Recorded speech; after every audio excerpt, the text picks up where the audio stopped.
Bonjour, un petit tutoriel pour vous montrer comment préparer un support pour pouvoir le basculer après par la suite en peinture.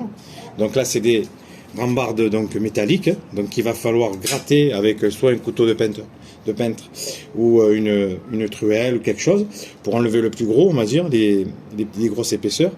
Et après par dessus on va passer un bon coup de papier de verre là, pour poncer. Et après une fois qu'on a poncé, on vérifie s'il n'y a pas de trou. Il va falloir reboucher s'il y a des trous avec de l'enduit spécifique là pour le faire. Et voilà. Et je vous montre un petit peu comment ça se passe avant de passer en fait la rambarde en peinture. Du moins il faut la préparation, donc nettoyer, gratter et reboucher. Et puis après la peinture. Et bien sûr 2 couches de peinture d'anti-rouille, c'est l'idéal. Vous avez des anti-rouille maintenant qui sont décoratives. Vous n'êtes pas obligé de passer 2 couches d'anti-rouille plus une couche de peinture pour métal. Et on peut passer directement 2 couches d'anti-rouille blanche, bleue, enfin, déjà colorées. Voilà, donc déjà vous avez de la peinture, ça se voit, qui commence à s'écailler. Vous voyez, derrière, on arrive sur le support rouillé. Donc il faudra peut-être donner un petit coup, mettre une autre protection supplémentaire avant de passer de l'anti-rouille, de l'enduit ou autre. De toute façon, je vous dirai. Donc on gratte bien. Et on va pas gratter que là, on va gratter aussi sous la rambarde, ici, on va dire, vous voyez, dans les angles. On va faire sauter la peinture qui s'écaille.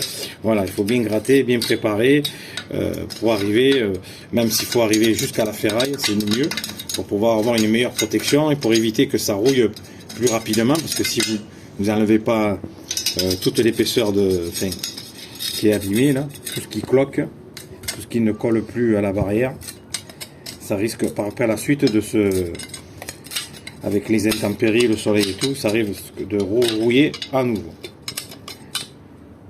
Voilà, quand vous avez gratté, donc après vous basculez avec du papier de verre, en fonction de l'état de votre rambarde, vous pouvez prendre plus ou moins épais.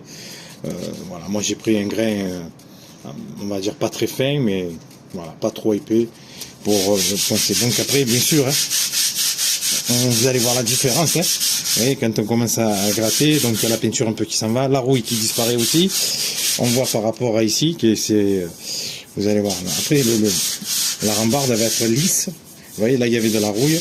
Et regardez par exemple ici, on voit la différence entre ce qu'il y avait là et là. Donc, vous voyez, quand je continue à poncer, donc on fait partir la rouille, toutes les impuretés et la peinture qui est écaillée aussi. Voilà, donc il va falloir faire ça sur toute la longueur de la rambarde. Et après, une fois que c'est terminé, il faudra nettoyer avec une éponge humide, un chiffon humide. Voilà. Allez, une fois que vous avez fini de poncer avec de la tôle émeri, du papier de verre en fait, pour le métal, comme je l'ai dit, là c'est du P80, donc pour le ponçage. Voilà, vous avez plusieurs épaisseurs. Donc moi j'ai pris cette épaisseur qui est pas très, on va dire c'est pas trop petit fin, c'est un peu plus que le fin. Après c'est en fonction, comme je dis, de l'état du support. Donc quand vous avez fini avec ça, eh ben, on prend ou une éponge ou un chiffon humide et on va nettoyer la rambarde, oui, pour enlever la poussière, pour éviter de peindre sur ça. Donc il ne faut pas hésiter à bien nettoyer et elle sera un petit peu séchée par la suite. Voilà, une fois que vous avez gratté, donc après des fois vous arrivez à ce niveau là, vous voyez il y a un petit trou, donc l'idéal c'est de mettre un petit peu de Saint-Omer. Voilà, je vais vous montrer un petit peu.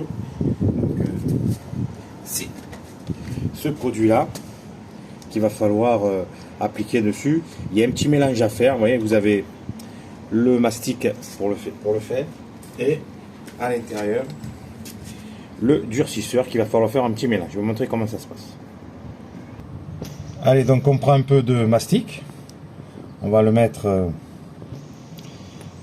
dans une petite coupelle en plastique ou en fer, on fait une assiette, quelque chose que vous voulez, vous voyez, un petit peu.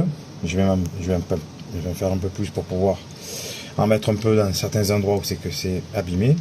Il n'y a pas que là. Donc ça, et je rajoute le durcisseur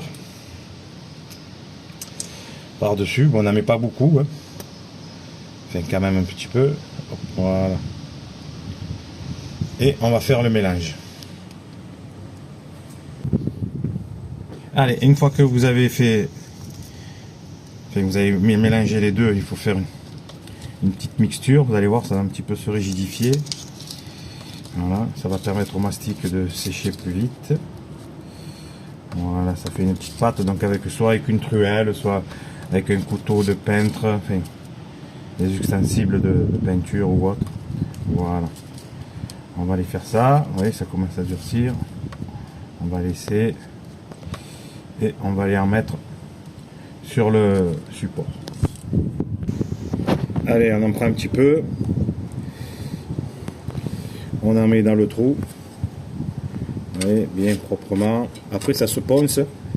Oui, je veux dire, après ça c'est comme un mastic de mural, on va dire. Donc essayez de faire ça au mieux, même si c'est pas super propre. Après on enlèvera l'excédent au ponçage.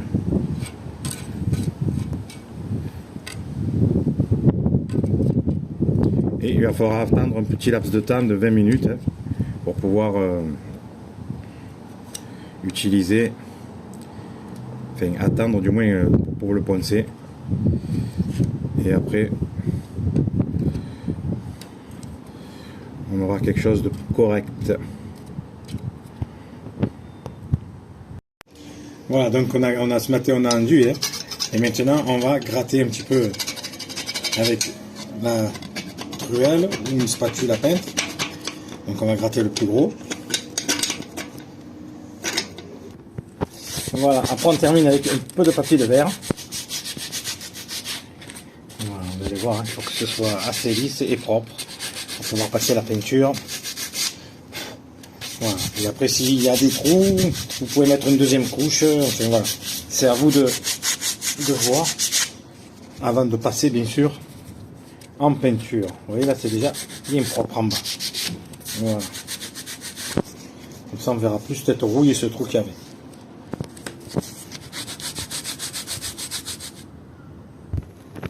Voilà, donc on va passer une couche d'anti-rouille blanc en fait, de la marque Metal Top, acheté sur internet. Donc un très bon rapport qualité-prix. Donc c'est de l'anti-rouille blanche pour une barrière bien sûr qui est blanche. Après vous en avez d'autres couleurs. Ou alors vous avez possibilité de les teinter. Ou alors vous mettez une couche d'anti-rouille incolore et après vous passez votre couche par-dessus pour métal, on va dire, sans qu'elle soit anti-rouille. Donc comme je disais, très bon rapport qualité-prix. C'est un pot de 5 litres qui coûte 50 € et en moyenne dans le commerce on trouve des pots de 2,5 litres aux alentours de 35-40 €. Voilà. Voilà, on commence par peindre la rambarde. Voilà. Donc 2 couches, parce que vous verrez qu'une seule couche, même en tirant la peinture, ça va entre guillemets pas recouvrir en totalité. Et c'est l'idéal, c'est 2 couches, au moins ça fera bien sa protection anti-rouille sur l'appareil. Voilà, une fois que vous aurez terminé la première couche, il va falloir sécher. Entre couches, il faut compter des fois minimum au moins 24 heures, des fois voire plus, en fonction de la peinture. Donc là, je vais passer après la deuxième couche. Voilà, on attaque la deuxième couche, donc il faudra faire toute la rambarde. Donc là, on peut y aller, on peut tirer dans les deux sens pour bien lisser, qu'il n'y ait pas de traces. L'intérêt, c'est de tirer et de croiser les couches. Voilà. Et je vous montrerai une fois la deuxième couche de passer. Donc une petite aparté pour vous montrer un petit peu donc dans l'état que c'était et dans l'état que j'ai réussi à rattraper la rambarde. Donc du voyez, on ne voit plus que c'est rouillé, il n'y a plus le trou apparent. Voilà, moi j'ai pas fait un truc hyper lisse parce que la rambarde elle n'est pas récente, mais on voit plus trop la différence où c'était abîmé et à côté. Et voilà, une fois la deuxième couche terminée, vous avez terminé et jusqu'à la prochaine. En moyenne, il faut compter tous les 3 ans peut-être, en fonction de l'exposition aux intempéries, au soleil, à la pluie et autres. Voilà. Si vous rencontrez des problèmes, n'hésitez pas. Une bonne journée. Au revoir.